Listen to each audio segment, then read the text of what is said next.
ಇಡೀ ನೀವು ಸಿದ್ದರಾಮಯ್ಯನವ್ರನ್ನೂ ಹತ್ತಿರದಿಂದ ನೋಡಿದವರು, ಈಗ ಡಿ ಕೆ ಶಿವಕುಮಾರ್ ಅವ್ರನ್ನೂ ಹತ್ತಿರದಿಂದ ನೋಡಿದಿರಿ. ಪ್ರೆಸೆಂಟಾಗಿ ಅವರಿಬ್ಬರ ಮಧ್ಯೆ ಸಿ ಎಂ ಕುರ್ಚಿಯ ವಿಚಾರಕ್ಕೆ ಸಾಕಷ್ಟು ಆಂತರಿಕವಾಗಿ ನಡೀತಾ ಇದೆ. ಡಿ ಕೆ ಶಿವಕುಮಾರ್ ಅವರು ಸೇಮ್ ಆಗ್ತಾರಾ ಸರ್ ನಿಮ್ಮ ಒಂದು ಅನುಭವದಲ್ಲಿ ನೋಡೋದಾದ್ರೆ? ನೋಡಿ, ಅದು ಕಾಂಗ್ರೆಸ್. ಹ್ಮ್ ಅದು ಕಾಂಗ್ರೆಸ್ನಲ್ಲಿ ಯಾರನ್ನ ಬೇಕಾದ್ರೂ ಯಾವಾಗಲೂ ಯಾರು ಮಾಡ್ತಾರೆ. ಹ್ಮ್ ಯಾಕಂದ್ರೆ ಅವ್ರ ಪಾರ್ಟಿಲಿ ಯಾರು ಮಾಡ್ತಾರೆ ಅಂತ ಹೇಳಕ್ಕೆ ನಮ್ಮ ಪಾರ್ಟಿಯವರಲ್ಲ, ಹ್ಮ್ ನಮ್ಗೆ ಅಧಿಕಾರ ಇಲ್ಲ. ಹ್ಮ್ ಹ್ಮ್ ನಾನು ಹೇಳಿದ್ನಲ್ಲ, ಹ್ಮ್ ಅವ್ರಿಗೆ ಬೆಟ್ಟ ದೋಸ್ ಆಸೆ ಇದೆ, ಹ್ಮ್ ಆಗಬೇಕು ಅನ್ನೋದು ಆಸೆ ಇದೆ. Hmm but D K Shivakumar is not a mass leader. Hmm ಸಂಘಟನೆ ಮಾಡ್ತಕ್ಕಂಥ ಚತುರ. Hmm hmm hmm Siddaramaiah is a mass leader, hmm good administrator. Hmm left to the party. Hmm hmm hmm ಕೊಡೋದು ಬಿಡೋದು ಅವ್ರಿಗೆ ಬಿಟ್ಟಿರೋದು. ನಾವು ಅವ್ರಿಗೆ ಕೊಡಿ, ಇವ್ರು ಕೊಡಿ, ನಾವೇ ಕೇಳಬೇಕು. ಅಲ್ಲ, ಯಾವ ಜಲ್ದಿ ಯಾರು ಕಿತ್ತಾಡ್ಕೋತಾರೆ ಅಂತ ಕಾಯ್ತಾ ಕೂತಿದ್ದೀವಿ. ಇವತ್ತು ಸರ್ಕಾರ ಸೇಫ್ ಆಗಿರಲಿಕ್ಕೆ ಸ್ಟ್ರಾಂಗ್ ಅಪೋಸಿಷನ್ ಇಲ್ಲ ಅನ್ನುವಂಥ ಚರ್ಚೆ ರಾಜಕೀಯ ವಲಯದಲ್ಲಿ ಜೋರಾಗಿ ನಡೀತಾ ಇದೆ ಸರ್.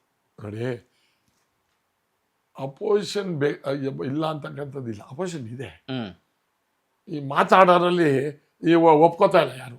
ಹ್ಮ್ ಏಯ್ ಕುಮಾರಸ್ವಾಮಿ ಇದ್ರೆ ಚೆನ್ನಾಗಿರೋದು ಅನ್ನೋದು ನಾನು ಹೇಳ್ತೀನಿ. ಈಗ ಹ್ಮ್ ಅವ್ರಿಲ್ಲ. ಹ್ಮ್ ಇಲ್ಲದ್ಮೇಲೆ ಈಗ ಹ್ಮ್ ನೀವು ನಂಬಲ್ಲ, ಹ್ಮ್ ಅಶೋಕ್ ಇಸ್ ಇಂಪ್ರೂವ್ಡ್ ಲಾಟ್. ಹ್ಮ್ ಹ್ಮ್ ಚೆನ್ನಾಗಿ ಪರ್ಫಾರ್ಮ್ ಮಾಡ್ತಾವ್ರೀಗ. ಮೊದಲು ಬಿಗಿನಿಂಗ್ ಅಲ್ಲಿ ಇರಲಿಲ್ಲ. ಹ್ಮ್ ನೋಡ್ರಿ, ದಟ್ ವಿಲ್ ಸ್ಪೀಕ್ಸ್. ಅದೊಂದು ಈಗ ನಾನು ಇಷ್ಟೆಲ್ಲ ಮಾತಾಡ್ತೀನಿ, ಇವೆಲ್ಲ ಮಾತಾಡ್ತೀನಿ. ಫಸ್ಟ್ ಟೈಮ್ ಮೇಲೆ ಮಾತಾಡಕ್ಕಾಗಿದ್ದೆ ನಾನು, ಹ್ಮ್ ಹ್ಮ್ ಹ್ಮ್ ಆಗ್ತಿಲ್ಲ ಅನುಭವ. ಹ್ಮ್ ಅದಾದ ತಕ್ಷಣ ಅದು ಆಗ್ತಾ ಇರ್ತದೆ. ಅದು ಒನ್ ಬೈ ಒನ್. ಆಮೇಲೆ ಪೊಲಿಟಿಕಲಿ ನಮ್ಮ ಪರ್ಫಾರ್ಮಿಂದ ನಾವು ಆಗ್ತೀವಿ ಅನ್ನೋದಕ್ಕಿಂತಂದ್ರೆ ಆಗೋದ್ರ ಜೊತೆಗೆ ಹ್ಮ್ ಅವ್ರು ಏನು ಮಾಡಿಲ್ಲ ಅಂತ ನೆಗೆಟಿವ್ನಲ್ಲೂ ಪ್ಲಸ್ ಆಗೋ ಸಾಧ್ಯತೆ ಜಾಸ್ತಿ ಇರ್ತದೆ. ಸೊ ಈಗ ಕಾಂಗ್ರೆಸ್ ರೂಲಿಂಗ್ ಬಂತು, ಹಾ ಬಿಜೆಪಿ ನಾಟ್ ರೂಲ್ ಪ್ರಾಪರ್ಲಿ ಅಂತ ಅವ್ರಿಗೆ ಗೊತ್ತಾ ಅಷ್ಟೇ. ಹಾ ಈ ಫ್ರೀ ಬೀಸಿಂದ 5ರಿಂದ ಗ್ಯಾರಂಟಿ ಬಂದಿದ್ದಾರೆ ಅಂತ ಹೇಳಿದ್ರೆ ಹಾ ನಾನು ಒಪ್ಪಲ್ಲ. ಹಾ ಅವತ್ತು negative of ruling party people are voted for them. 40% commission ಅನ್ನ ಜೋರಾಗಿ ಅಭಿಯಾನ ಮಾಡಿದ್ರು, ನೋಡಿ, ಟ್ರೆಂಡ್ ಮಾಡಿದ್ರು. ಆಯ್ತಪ್ಪ, ಈ ಕಮಿಷನ್ ಈಗ ಹೋಗಿದ್ಯಾ? ಹಾ ಯಾವಾಗ ಹೋಗಿ ನಿಂತಿದೆ? ಹಾ ಪರ್ಸೆಂಟೇಜ್ ಮೇ ಬಿ ಬೇರೆ ಇರ್ಬೋದು. ಎಷ್ಟಿದೆ ಸರ್ ಈ ಸರ್ಕಾರದಲ್ಲಿ ಪರ್ಸೆಂಟೇಜ್? ಅದೇ ನೋಡ್ರಿ, ಒಂದ್ಸಲಿ ಒಂದು ರೇಟ್ ಫಿಕ್ಸ್ ಆಗ್ಬಿಟ್ರೆ ಆ ರೇಟ್ ಕಡಿಮೆ ಮಾಡಕ್ಕಾಗಲ್ಲ. ಹಾ ಹಿಂದೆ ಕೊಟ್ಟವ್ರಲ್ರಿ ಇವ್ರು ಹೇಳ್ತಾರೆ, ಹಾ ಹಾ ನೋ ಡಿಫರೆನ್ಸ್. ಹಾ ಅದು ಇಂಪಾಸಿಬಲ್ ರೀ. ಹಾ ಎಲ್ಲಿ ನೋಡಿ ನೀವು ಪಬ್ಲಿಕ್ ಲೈಫಲ್ಲಿ ಇದ್ದೀರಿ, ಹ್ಮ್. ನೀವು ಎಷ್ಟು ಸ್ಟ್ರಿಕ್ಟ್ ಮಾಡ್ತೀರಿ ಅಷ್ಟು ಲಂಚ ಜಾಸ್ತಿ ಆಗುತ್ತೆ. ಹ್ಮ್ ಹ್ಮ್ ಹ್ಮ್ ಸ್ಟ್ರಿಕ್ಟ್ ಅಂದ್ರೆ ಅಯ್ಯೋ ಆಗೋದೇ ಇಲ್ಲ ಅಂತಂದ್ರೆ ಯಾಕಾಗಲ್ಲ? ಹ್ಮ್ ಹ್ಮ್ ಈಗ ನಿಮ್ಮನೆ ಖಾತೆನ ನೀವು ಚೇಂಜ್ ಮಾಡಿಸ್ಕೊಳಕ್ಕೆ ದುಡ್ಡು ಕೊಡ್ಬೇಕು ಅಂತ ಅರ್ಥ ಎಂತದ್ರಿ? ಹ್ಮ್ ಯುವರ್ ಮ್ಯಾಟರ್ ಆಫ್ ರೈಟ್. ಹ್ಮ್ ನಿಮ್ ಖಾತೆನ ಚೇಂಜ್ ಮಾಡ್ಕೊಡ್ಬೇಕು, ಅವ್ನ ಜವಾಬ್ದಾರಿ. ಹ್ಮ್ ನಿಮ್ ತಾಳ್ಮೆ ಇಲ್ಲಪ್ಪ, ಕಾಯಲ್ಲ.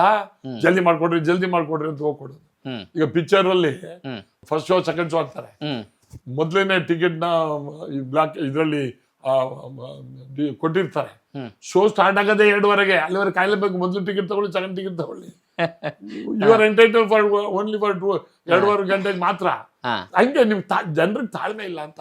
ಹ್ಮ್ ತಾಳ್ಮೆ ಇಂಪಾರ್ಟೆಂಟ್, ಹ್ಮ್ ಹ್ಮ್ ಕ್ವಶನ್ ಮಾಡೋದು ಇಂಪಾರ್ಟೆಂಟ್. ಹ್ಮ್ ನನ್ನಕ್ಕೂ ನನ್ಗೆ ಯಾಕೆ ಮಾಡ್ಕೊಡಲ್ಲ ಅಂತ ಹ್ಮ್ ಕೇಳ್ತಕ್ಕಂಥ ಮನೋಭಾವನ ಬೆಳೆಸ್ಕೊಂಡ್ರೆ ಹ್ಮ್ ಯಾವ ರಾಜಕಾರಣಿಗೂ ಕ್ವಶನ್ ಮಾಡ್ಬೋದು, ಹ್ಮ್ ಯಾವ ಅಧಿಕಾರಿಗೂ ಕ್ವಶನ್ ಮಾಡ್ಬೋದು. ಹ್ಮ್ ಯಾರು ಕಾನೂನಿಗಿಂತ ದೊಡ್ಡವರು ಹ್ಮ್ ಸಾಧ್ಯನೇ ಇಲ್ವೇ ಇಲ್ಲ.